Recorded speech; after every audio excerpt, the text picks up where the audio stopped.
And coming up next on the WGN News at 9, 4 people are dead as a helicopter falls from the sky in Arlington Heights, crashing into a home. We have team coverage. Hospital officials at Ravenswood make a big policy change after refusing to leave the building over the weekend to help a gunshot victim just outside. We'll have the latest. Plus, we'll meet the stars and take a peek behind the scenes of the WB hit Seventh Heaven. The WGN News at 9 starts right now. This is Chicago's very own WGN News at 9. A helicopter crashes into a house in Arlington Heights. The woman inside the home escapes unharmed, but all 4 men in the copter are killed. Now investigators want to know what went wrong. And that is tonight's big story. Good evening, everyone. I'm Steve Sanders. And I'm Allison Payne. The helicopter went down in the northwest suburb around 2 o'clock. It happened near the corner of Fernandez and Grace. That's near Pioneer Park and southeast of Arlington Park Racecourse. WGN's Randy Salerno is at the crash site. He joins us live now with the latest. Randy? Steve and Allison, crews are still here tonight trying to remove what is left of this helicopter, twisted metal that is settled inside of Grace and Jim Stern's Arlington Heights home here. She was literally just 5 feet from where this helicopter crashed, but she was barely scratched. The 4 men in the helicopter, however, were not so fortunate. The pilot, as well as 2 Japanese educators from a local Japanese elementary school and a photographer, died instantly of massive injuries just yards from a park where they may have been trying to crash land. They were taking photos for a school brochure when trouble struck. The Bell Textron helicopter had been flying over houses in this section of Arlington Heights for about 40 minutes, according to residents, apparently going pretty low at times, taking pictures. Shortly before 2 o'clock, something went terribly wrong. Brian Galetz saw trouble and heard it crash into his neighbor's house a couple of doors away. Immediately ran down there and yelled into the garage to hear if I'd hear a response, which I didn't.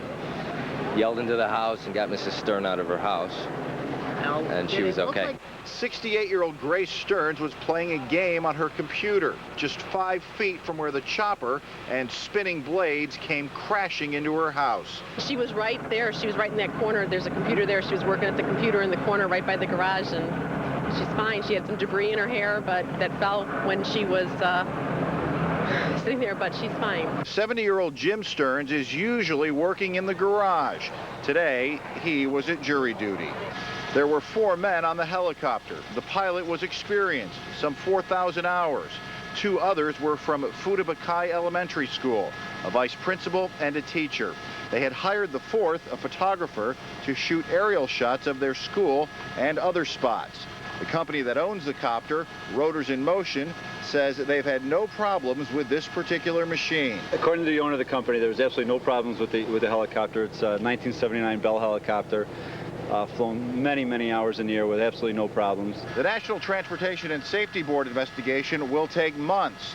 The preliminary investigation tells them little more than that the chopper was not upside down as it came down, but it did end up that way. He was pretty much nose low, and just before he hit the garage, what a helicopter pilot will try to do is level the aircraft out in an emergency landing. What we need to do is determine if he was having any kind of engine malfunctions or system malfunctions, which we won't know until we get the helicopter out of the house and be able to take it somewhere where we can actually physically tear that engine apart.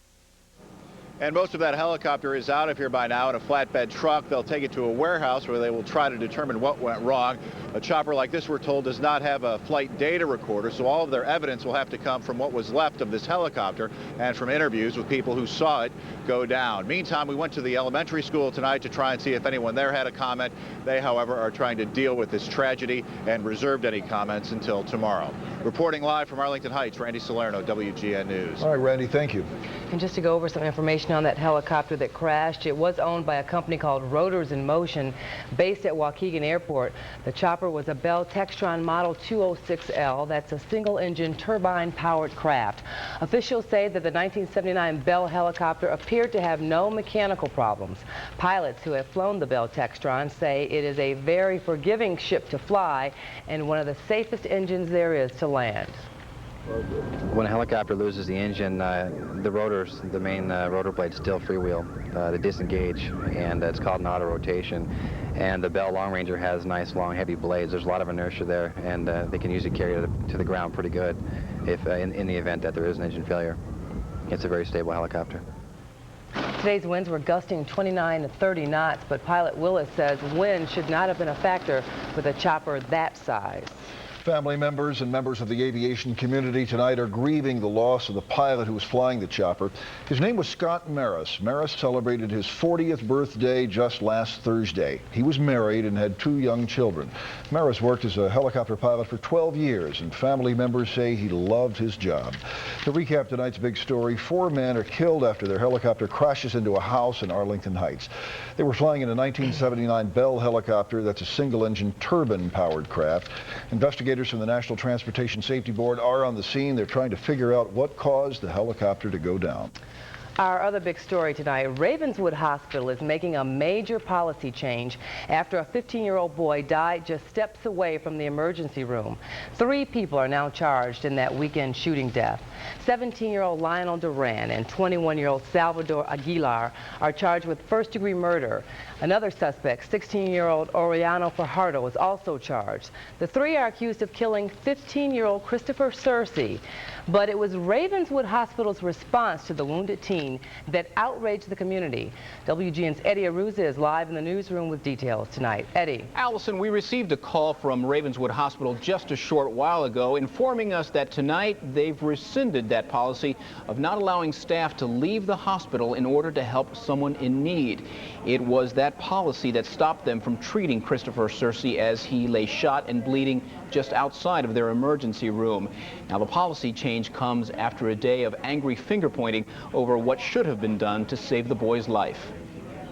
After offering condolences to the family of Christopher Searcy, the head of Ravenswood Hospital admitted his facility could have done things differently. I personally wish that we had gone out to see if we could have helped Christopher directly. 15-year-old Christopher Searcy, seen here in a recent home video, was playing basketball with 2 friends on Saturday when he was shot by a reputed gang member in this alley next to Ravenswood Hospital. His friends helped carry him toward the hospital, but Searcy collapsed just steps from the ER. As the boy lay bleeding, hospital staffers refused to come out and help, saying it was against hospital policy to leave the facility. Even police officers who were at the hospital on an unrelated matter were apparently refused aid. He asked for a gurney, he asked for a stretcher, he asked for a wheelchair, he was denied. He wasn't given any assistance by the hospital whatsoever. Both police and the hospital say they called 911, but when help didn't come, one officer broke with departmental policy and carried Searcy inside the hospital. It was too late. The boy died shortly after. The hospital today refused to accept total blame. The reason you have 911 response is because they're in contact with the trauma center, and in all honesty, that would have been a more appropriate referral for Christopher than the comprehensive emergency room at Ravenswood. I asked the lady when I went in there, I said, if one of your doctors had a heart attack outside on the ramp, would you call the fire department? Would you have the police come? Would you leave them lay there before you gave any aid? I didn't get any answer. Ravenswood Hospital says it'll continue investigating the incident, but tonight's change in policy comes too late for Searcy's family. It's just the fact that it doesn't do any good that now you decide you want to break. Maybe you should have. They take an oath to help people who are, in danger. The hospital says it has not yet worked out the details of its policy change, such as how far they'll allow staff to travel in order to help somebody in an emergency. Live in the newsroom, Eddie Aruza, WGN News. Okay, Eddie, thank you. Some big changes in Carl Sandburg High that just might help keep teenagers alive. This after 2 students die in alcohol-related accidents. First, a mock crash at the school scared students into seeing the consequences of drunk driving. WGN's Dina Baird joins us now with more on a new tool to protect prom-bound students. Dina? That's right, Stephen Allison. School officials at Carl Sandburg say there's no excuse for drinking at Sandburg's prom under any circumstance. And to make sure students are following the rules, they'll have to take a breath test at the door. The moment you enter Sandburg School, you notice the commitment to an anti-alcohol campaign. Signs warn that 47 people die each day from alcohol. They even blew up these balloons, reminding students to stay sober. But come prom night, the students will be blowing into this breathalyzer. Only if they pass will they pass through the door. It is a school-sanctioned event, so we do have the authority to use the breathalyzer. And for the most part, students agree. They sign this waiver when they purchase prom tickets, promising to remain alcohol-free to, from, and during their prom. They also sign off on the breath test. We haven't been challenged, I think, because the students know that we're not doing this as some kind of a punishment, but because we really care about their well-being. And these high school students know all too well about the dangers of alcohol. Classmate Elizabeth Wakulik died last year after drinking a quart of liquor on a bet. Students say you can bet her death made a difference in their lives and their attitudes towards drinking. A lot of people aren't going to be that stupid to do it.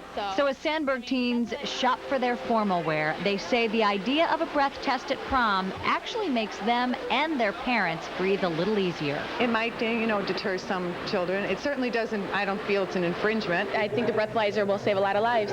Most people like it because that way they know there's not going to be any drunk people that are going to start trouble. Sandburg also used the breathalyzer at homecoming. They randomly tested students entering the dance, and out of about 100 teens, only one tested positive.